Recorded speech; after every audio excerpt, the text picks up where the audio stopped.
Dan teman-teman semua, saat ini saya akan membahas tentang tahap perkembangan dari si bayi atau si anak di usia 18 sampai 24 bulan.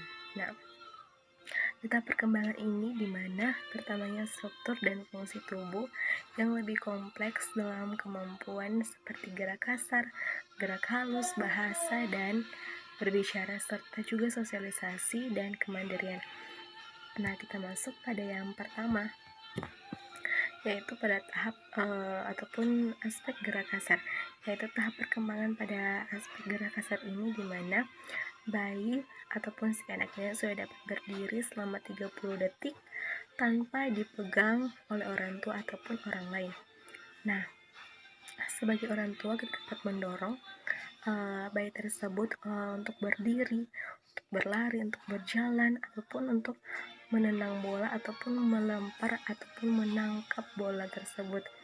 Nah, ini yang bisa kita lakukan kepada si bayi tersebut agar tahap perkembangannya semakin lebih meningkat lagi. Oke, sekarang kita masuk pada tahap ataupun aspek yang kedua, yaitu gerak halus. Nah, tahap perkembangan dari aspek gerak halus ini di mana bayi sudah dapat ataupun anak sudah dapat menumpuk 4 buah kubus dan juga sudah dapat memungut benda-benda kecil dengan ibu jari dan juga jari telunjuk.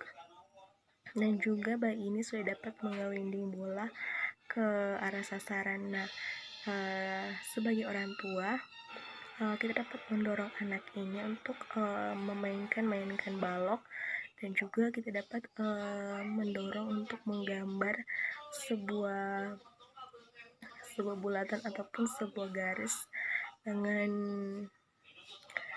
spidol atau pensil warna. Dan juga pada tahap ini kita juga dapat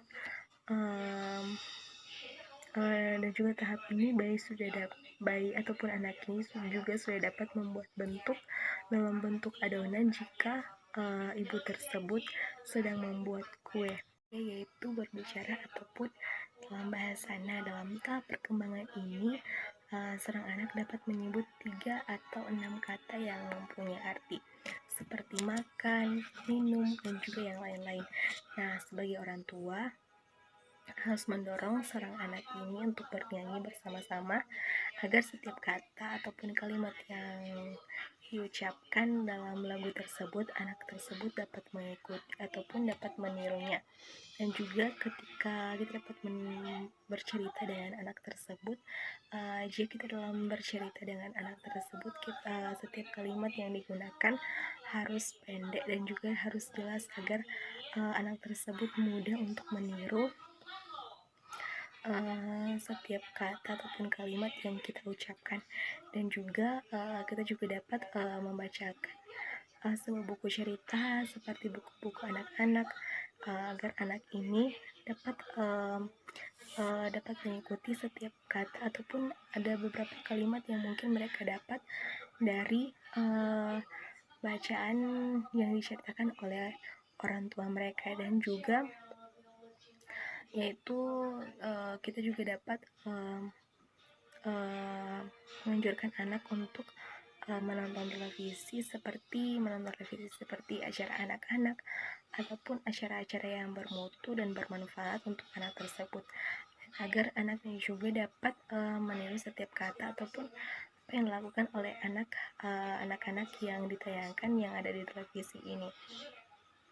Dan juga kita juga dapat mengajarkan kepada anak tersebut tentang pemerintah yaitu perintah dengan sederhana seperti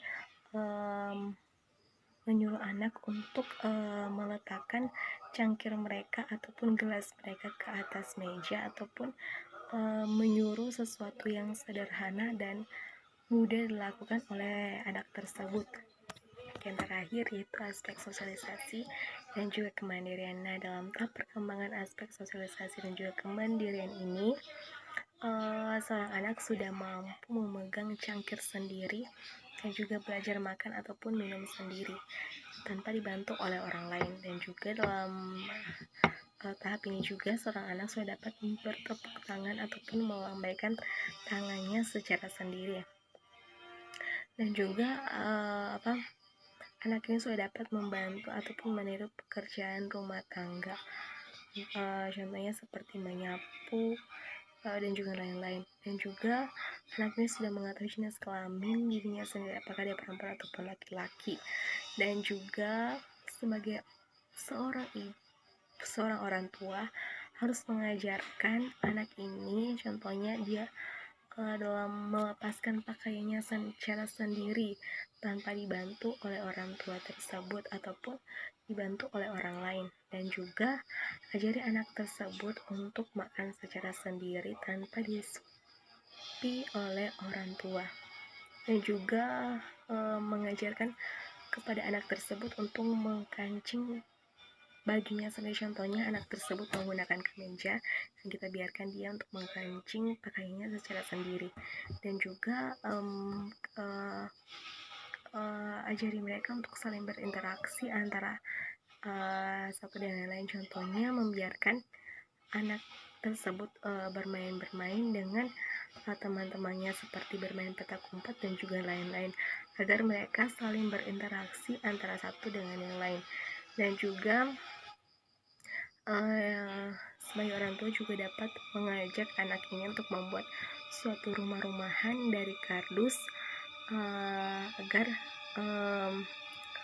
kemandirian ataupun pengetahuannya itu dapat berkembang. Dan juga anak tersebut sudah mulai memperkenalkan tentang jenis kelaminnya dengan baik, apakah anak ini laki-laki ataupun perempuan. Dan sampai di sini presentasi saya ucapkan terima kasih. Terima kasih.